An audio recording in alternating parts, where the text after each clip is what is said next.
hope you are all doing well. Today I am here to present to you my research which I did when I was in Nepal, that is before coming to ENMU, and it's called the Skippers of Nepal. Skippers are a special kind of butterflies. Now when we say butterflies, we often imagine species with bright colorful wings which often fly in the sunny patches around flowers.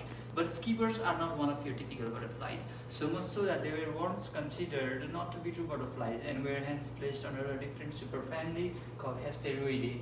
Now all true butterflies, they are placed under the superfamily Papilioideae of order Lepidoptera, but skippers they were not included under that superfamily, but recently now due to more molecular studies it has been concluded that skippers, just like any other true butterflies in superfamily Papilioideae, are also true butterflies, and hence they are now placed under superfamily Papilioideae. But what makes the skippers so distinguished than regular butterflies? It's basically two things. One is the structure of their antenna. In true butterflies, in typical butterflies, the antenna is clubbed at the top, either gradually or suddenly, but there's always a club at the top. But in skippers, the antenna is hook-tipped. It's curved like hook. And the other thing is, in typical butterflies, the size of the body is very small compared to the size of the wings, so that even just a flap of wings is enough to make the butterfly fly in the air. But skippers, since they have such chunky body and small wings, they have to flap their wings so many times in order to fly. And since they flap their wings at a much faster rate, it gives them a much faster flight consequently. And because they fly very fast, they are also called swifts or darts along with skippers. Talking about Nepal, the study area, it is a very small country in terms of area. I mean 147,181 square kilometers. New Mexico itself is around 2 times larger than this. China toward the north, it's a huge country, and India on all three other sides, also one of the biggest countries in the world. But what makes Nepal so stand out is within that small area it has a lot of variation, geographic variation, climatic variation, and consequently floral and faunal variation as well. If we look to the south, we have this yellow part, we have plains everywhere, it represents the tropical region. And if you go higher up, we get hills everywhere, and the climate is subtropical to subtemperate. And if you go much higher up, toward the mountains, we have some of the tallest mountain peaks in the world, including the Everest and 7 other peaks which are higher than 8,000 meters above sea level. The climate there is alpine or temperate or alpine climate, and it's really dry there. The species abundance of insects as well as skippers, it is highest in the tropics, of course, because insects are most abundant in the tropics, followed by the subtropics, subtemperate and alpine. Talking about the species of butterflies recorded from Nepal, Colin Smith listed 660 species before he retired, and some other recent researchers have added a little more, so it's 674 now. While some of my findings from this study are already published, I have not included them here, so this is exclusive of my research. So if we look into the families, we have 6 families of butterflies in Nepal. Nymphalidae is the highest with most number of species, and Hesperoideae, the skipper family, is in number 3 with 137 species recorded from Nepal. So if we look into the family Hesperoideae, we have 5 more divisions inside that family, which is called subfamily. Now we have 5 subfamilies in skippers. The subfamily with highest diversity is Hesperoideae with 84 species recorded from Nepal. And 137 species of skippers are recorded from Nepal. So if we look into the subfamilies individually, Coeliadae we have, this is my favorite subfamily of skippers. I love skippers, and I love the skippers of Coeliadae, which we call owls or owlets or owl kings in Asia. They are beautiful, and people think that these butterflies are rare, but they are actually not. They are just elusive because Lepidopteris, they look for butterflies during daytime or sunny patches, but they are mostly found in dawn, dusk, or in the shades. So you just have to wait and be patient for them to show up. So I always did that when I was in Nepal. And Eudamine, we just have 1 species recorded from Nepal, Pyrzine. These are called flats because in America they are called spread wing skippers, or in Asia they call flats, because they have a porcing habit of spreading. They have a habit of porcing with their wings spread flat like most moths do. So that's why they are called flats. They often hide under the leaves. And Heteropterina, we just have one species, and it is found in some of the highest altitudes where butterflies are found. We just have one species of this Heteropterina in Nepal.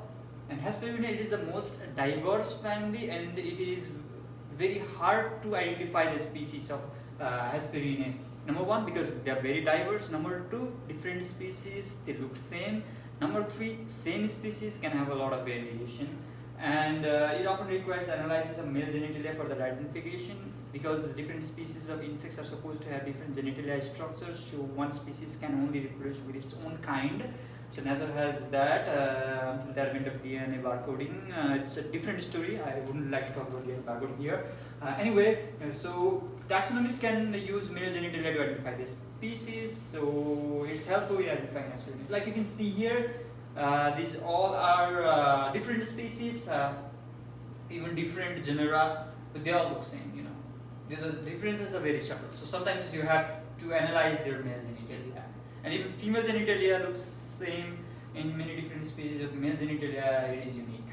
So, this research, I did this on my own, from my own pocket money, out of my own motivation, because I wanted to photograph all the butterfly species in Nepal in their natural habitats. I wanted to photograph them all, and I was driven, and I used like a normal smartphone camera first, and then I advanced and bought a DSLR camera. And initially I just used to photograph, and later I actually have to capture some species in order to identify them. So I made myself, I issued myself a collection permit, because you need a collection permit in Nepal to capture insects. So I used aerial nets after I was given a collection permit, and I did not have a stereo microscope of my own, so I visited different labs in Nepal and used their facilities whenever I had to identify a species. And these are my references which I used in identification. This is my favorite one. It's old, but it's better than many recent literature. You know, and talking about the results in observation, by the end of this study, I was, I wanted to photograph every species of butterfly, but I ended up with 451 species of butterflies photographing the natural habitat before leaving for ENMU. I missed that. And among them, I recorded 15 species which were new for Nepal, and one subspecies which was new for Nepal, and one species which is very much possibly new to science. I'm still working on that. So yeah, I found this many new species from these subfamilies. The highest number of new to Nepal species were found in Virginia flats, and Hesperinae and Coleadinae. And yeah. So these are some of the new to Nepal species I recorded.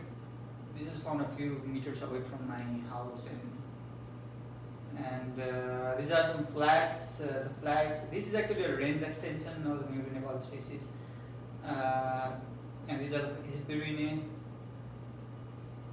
And yeah, most species I recorded new to Nepal were found in the neighboring parts in India, like 100 or 200 kilometers away air distance. But these two particular species, which were new to Nepal, were found 500 kilometers away and 830 kilometers away from their previously recorded location in India. That is the air distance. That's a huge range extension if we consider a small country like Nepal.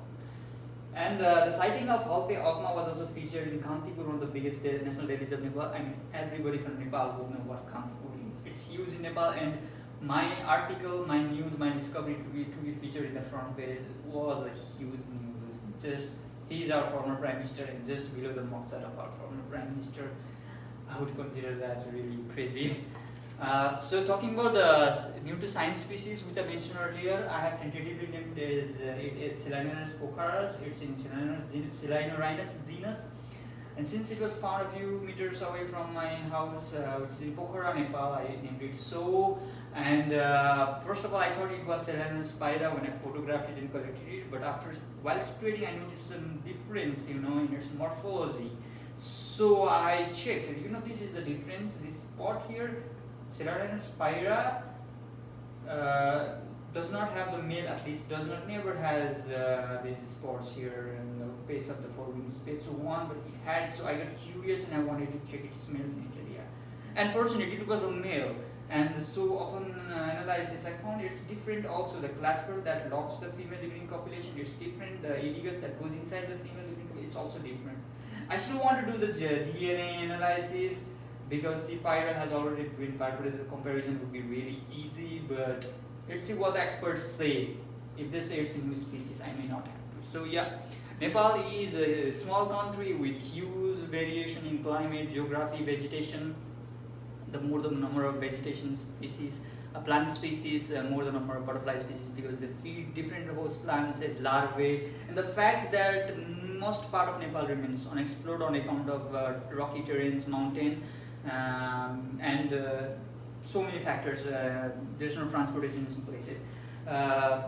We can assume that there are more species to be discovered. I mean, I found 20 new species altogether in just 3 or 4 years. I could find a lot. There could be as many as 900 different species. There could be endemic species as well. So yeah, I would like to thank everybody who helped me during this solo venture of mine, and